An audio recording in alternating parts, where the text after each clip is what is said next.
Thank you so much, Brittany. As she mentioned, my name is Sarah Carlisle with Tri-State, and as always, we are thrilled to be a proud sponsor of Club 20 events and this important debate that they are bringing to you this afternoon. I'm excited to moderate the Colorado State Board of Education's 2nd District remarks. We are pleased to welcome Democratic candidate Kathy Gebhardt to the stage. Welcome, Kathy.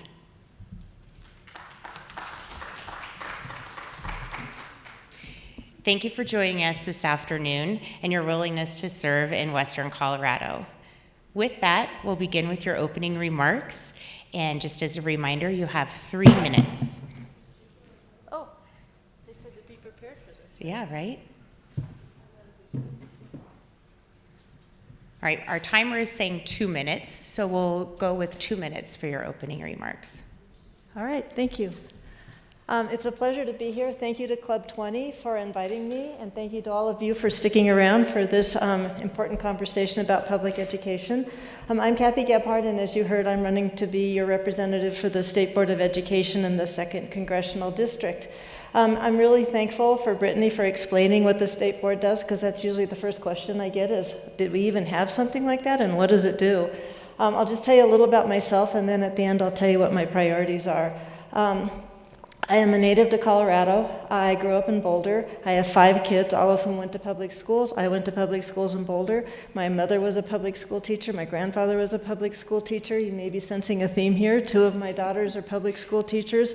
I'm a strong supporter of public education. I'm an attorney by training, but I also, in my training as an attorney, I'm an education attorney, and I have fought hard all of my career for equal and adequate funding for all of Colorado schools. We heard Speaker McCluskey talk about the great strides that they've made in funding for education, but we still have a long way to go to get to where we need to so that each and every child can have the opportunity to learn what they should learn so that when they go out into the world, they can be their most successful selves. And that's kind of the lens that I use when I think about issues that will be coming before me on the state board. I don't have an opponent. I do have a write-in opponent, but I had a primary opponent, and so I think that's why I'm up here by myself. And so it's a little interesting to be debating myself, so that could be fun. I could run across the stage and argue both sides, because as you've heard, I'm a lawyer. Anyway, so I'm excited to be here. I want to work as a partnership. The 2nd Congressional District is very big, and I've spent all of my campaign and almost all of my legal career traveling around the state. I will also say that I spent 8 years on the Boulder Valley School District Board of Education, 2 years as president. I was also on the Colorado Association of School Boards Board of Directors, 1 year as a president. I was on the National Association of School Boards Board of Directors also. And so I teach education law at both of the law schools, and I also teach an education law and policy class at the University of Colorado. And I can see I am out of time. Thank you so much. We'll now move on to the question and answer portion of your remarks. We have 4 questions for you that were submitted by Club 20 members and our partners, and you will have 2 minutes, as the timer is telling us, on each question to reply. Your first question is, what are the greatest challenges impacting P through 12 educational system in the 2nd Congressional District, and how would you address those challenges if elected? I think the greatest challenge is making sure, as I said in my opening statement, that each and every child has the adequate education that they need to become their true and most fulfilled selves. And that involves a lot. We take all children, as we all know. That's the foundation of public schools, and we want to make sure that every child has what they need when they go to school.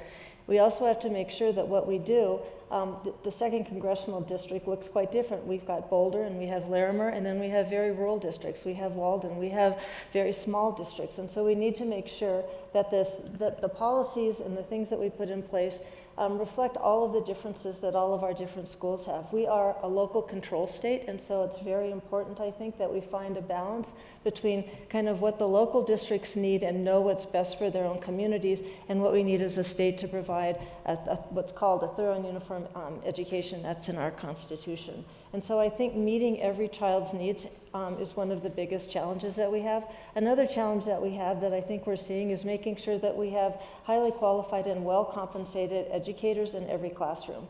I think what we're seeing across the state is a teacher shortage. And we've seen that coming for a while, and I think we're trying to take steps through programs to encourage students in high school to become teachers and different kinds of alternative licensure programs to try to make sure that we get qualified educators in every classroom. We're seeing a big shortage in special education, in para-educators, so there's lots of need out there that I think we need to be taking some serious steps to make sure that we have the quality of educators that we need so that those students do get the education that they need.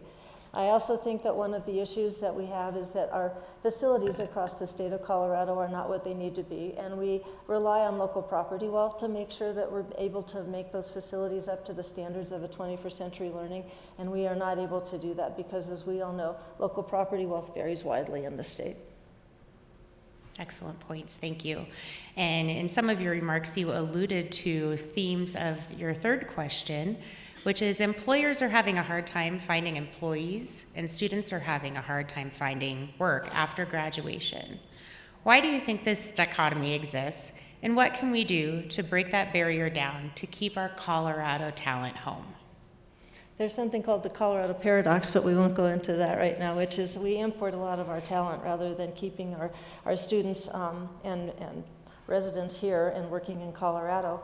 One of the steps I think we can keep, for at least for the students, is I've seen a renewed emphasis across the state, and we did this in my own district, towards what we call career technical education, and towards a big focus on the fact that when children get out, or when students get out of high school, that they actually have the training and the skills that they need to go on, if they don't want to go to college, to maybe have certificates or have a pathway that leads them to being able to have successful careers as they go on into their lives. And so I think a strong emphasis on career technical education is something that's really important, and something that, as I see across the state, I learned something today sitting in the audience about the Southwestern, I'm going to get it wrong, Education Collaborative, which looked like a really nice partnership between the Southwestern school districts and industry and students to try to get those students with the skills and the traits that they need to be successful when they come out of school. As far as trying to meet the teaching needs and meeting the requirements that we need in our schools, I think we need to do two things. One, I would like to see us at some point be able to pay our teachers a living wage. We've heard a lot about how much it costs to live in Colorado, and we're working together in partnership with cities and with counties and with the state to try to figure out how to address at least one part of that, which is the housing costs and the cost that it takes to live in Colorado. And the state board may not have a direct hand in that, but we do have the bully pulpit and can work collaboratively to make sure that we help address those issues so that teachers can afford to live in the actual communities in which they teach. And so I think that needs to be met both at the side of making sure that we give them the kinds of adequate salaries that they have, but also helping meet the needs that they would have in living and housing in their own communities. So those are some of my ideas around that. Great. Thank you so much. And your fourth and final question for your consideration is, what are your top strategies for increasing the high school graduation rate and post-secondary attainment rates? Well, thank you for that question. I think we have a couple issues that are going on in Colorado right now. One of them is we have a chronic absenteeism issue that we have seen become much worse after COVID, but I think we are taking really good steps towards trying to address that. And a lot of that is just boots on the ground kind of strategies that I've seen many school districts employ, including going and knocking on people's doors and asking why you're not in school, and talking with families and doing a lot of community engagement. So you have to have kids in school before they can actually graduate, so that's one step. Another step is I think we need to make sure that we're offering the kinds of classes and the kinds of engagement that high school students want.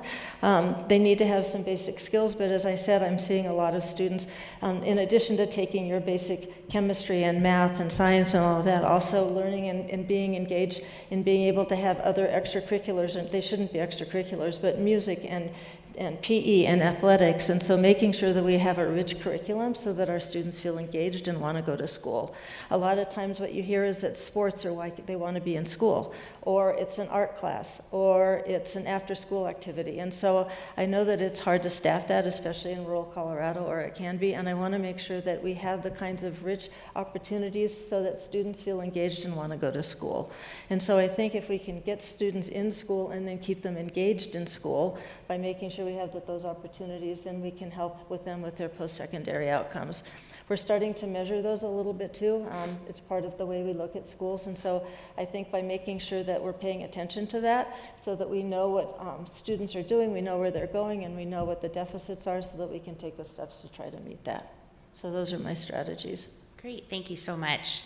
We really appreciate you attending and sharing your remarks with all of us. I know that's a farther drive for some of the other folks that are coming out here, so we do really appreciate it. As a wrap-up, we would love to be able to offer you 2 minutes of your time for some wrap-up remarks. Sorry, we're laughing because we had a discussion backstage as to whether it was 2 or 3 or 3 or 2, and I can make it into all. We're fast, flexible. I promise. So I just want to talk about my priorities and then give one quick example of how that all came together. So what I'd like to make sure that I do is, as I've said, to secure opportunities for all Colorado students to lead their most successful lives. We need to lift up the needs of children with special learning needs because I think in Colorado that is one of the most underserved populations that we have.